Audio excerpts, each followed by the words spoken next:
Do you absolutely love eating hummus, or hummus as we call it here in the Middle East, but have no idea how to make it, so much so that you think only a factory can do such a thing? I'm Hannah Mason, and in this episode of You Don't Know Beans, we're going to be exploring the awesome, hearty, delicious, wonderful chickpea.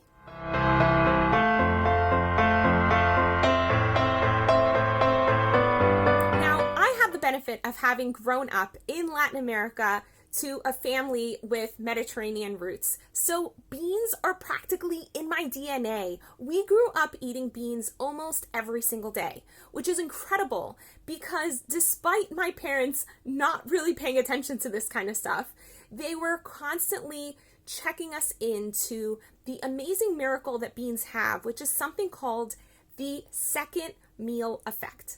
Now, beans, when you eat them with a meal, will temper your rise in blood sugar. So let's say you eat a date by itself and it's delicious and sweet and gooey and came from a date palm somewhere nearby, and it's delicious, right?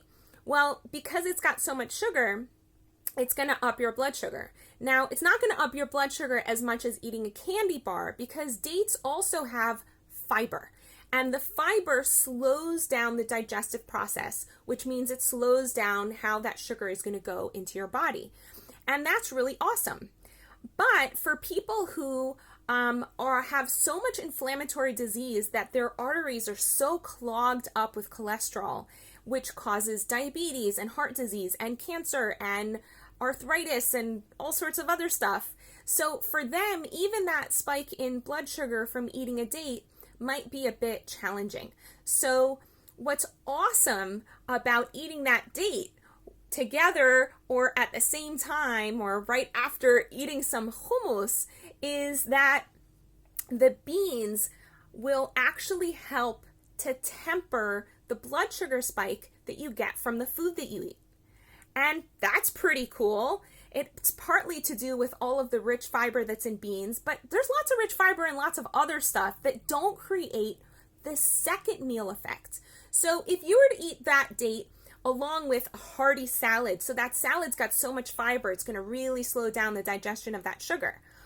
But if in your previous meal you had beans, in addition to the help that that salad's going to make, your blood sugar is going to be tempered even more because of the second meal effect. For some reason, whether you had that meal last night and you're now having some sugar this morning, or you had the meal at lunch and now you're having some sugar at dinner, beans help to temper your blood sugar even in the next meal, which is like so cool. And it's one of the reasons why people in the Middle East having beans as such a massive part of their diet also has an effect on the health of their heart and their arteries, and why we're alive and kicking and so happy. We've got like a crazy high percentage happiness rate in this country.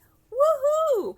Okay, so chickpeas are really awesome because they're very hearty. They're hale and hearty. And because they're hearty, right away you know you've got to soak them for a really long time. Some people say you can just soak them overnight. Other people say if you soak them for 2 or 3 days, you really get a lot of the gassiness out of them and they're a lot easier to digest. Personally, for me, I've tried both, and sometimes I extend my soaking time, but just to make my life simpler, I throw beans to soak right before I go to bed, and the next day they're ready to cook. To have to think 3 days in advance, I think for most of us is challenging. For a lot of people, just thinking 1 day in advance is challenging. So let's just go for the soak overnight. Now, there's so many different things you can make with chickpeas, including falafel and burgers. Because chickpeas hold their shape really well, once you cook them, you can mash them up and turn them into burgers, and they're amazing. And their flavor is pretty mild, so whatever spices you throw into the burger or other vegetables that you put in, it's really going to absorb that into the chickpea. But right now, I just want to talk about how to make hummus, because I serve hummus at my house multiple times a week, especially on the weekends. And people come to my house for Shabbat meals and they eat the hummus and they're like, oh my gosh, did you make that? And I say, yeah. And they're like, wow, how did you make that? Because they assume that because hummus is sold in stores and packages, it must be something really hard and complicated to make. It's not. So this is how it goes. You take your chickpeas, you soak them overnight, and then you get rid of all that water because that's like full of like fartsy smelling stuff that's make you gassy and you don't want that water. But that water is really, really great for watering your plants because it's also full of nutrients, in case you're interested. So in any case, then you take your chickpeas and cook them.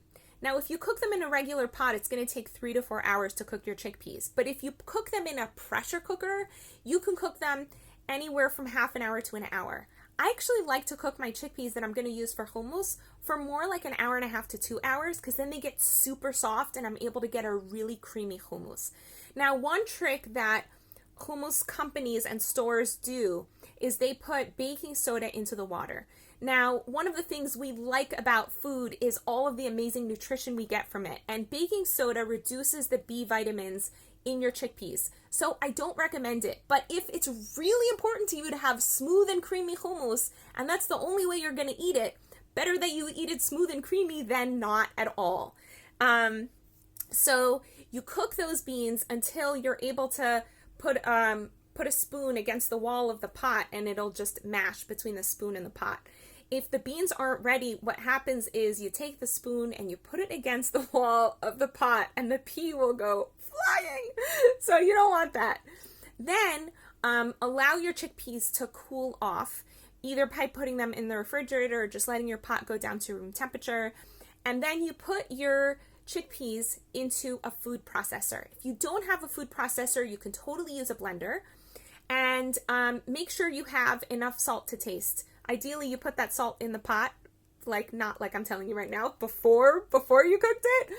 It'll actually speed up the cooking time and help the beans to soften if you put water in the pot from the get-go. In any case, so you put your chickpeas in and actually put some of the cooking water also into the food processor or the blender. And for every pound of chickpeas, I recommend that you're only going to do about 2 cups of chickpeas into the food processor. So for those 2 cups of chickpeas, put a tablespoon of tahini, or tahina as we like to say in this part of the world, a dash of lemon juice, and that's it. Now, if you want to make it a little bit more fun, here are some things you can add. You can add fresh or dried parsley, cumin, paprika. Something I really like to do is steam a sweet potato or a carrot and throw that in, and it just gives this awesome orange flavor and a little bit of extra zest. You can roast peppers and put those into your hummus if you want. A lot of people like to put fresh garlic cloves. Those can go into your hummus. Any combination of these things. The fact that you can experiment in so many ways is part of what makes hummus so incredible and versatile. And then you just blend until you get it all smooth. Some people like it chunkier, some people like it smoother, so that is going to define how long you have it running for and how much, little by little, you can add a little bit of water. You don't want it too watery because then the blades aren't really able to cut up the hummusim, the chickpeas. So as the blade is going, you can add a little bit of water until you get the consistency that you like and just keep tasting it because it's so good. Now, a couple of really cool tricks if you want to have a sweet hummus rather than a savory hummus. So instead of putting all of those spices and tahina in there, add some dates and cacao powder or cinnamon, and you'll end up with something sweet that you could put on your bread instead of savory. And the chickpeas will totally adjust. They're like not such a strong flavor. So if you put cacao powder in there, it'll totally overwhelm the chickpea. It's pretty amazing. The other thing that you can do is turn some of that hummus into a salad dressing. So if you like to have carrot sticks or cucumber sticks or any other veggie sticks, you can add balsamic vinegar to your hummus and mix it together, and you end up with a really awesome dip that like just was one ingredient extra. And if you don't feel like making your own hummus and you just want to buy some hummus, go buy some hummus. Ideally buy hummus that doesn't have oil added to it. Like the 365, the Firehouse hummus that they sell at Whole Foods doesn't have oil added to it, and doesn't have like chemicals and additives and preservatives. If you can do that, that's great. Otherwise, just buy whatever hummus you can buy and try the balsamic vinegar trick. I actually made that one up myself. And if you do try any of my recipe tips, let me know how it goes for you. Make comments on the bottom. If there's something you like to do to your hummus or any tips you have for any of our listeners, put those on the bottom also. And if you know that you want more health and vitality in your life and you could use some coaching and support and a plan for how to get there, that's what a vitality coach is for. Be in touch with me. You can go to my website, hannahmason.com, and click on sign up for a discovery session so we can have some time to explore how we can take your health to a whole new level. Want to find out what's blocking your vitality? Quickly take the quiz at hannahmason.com/health quiz.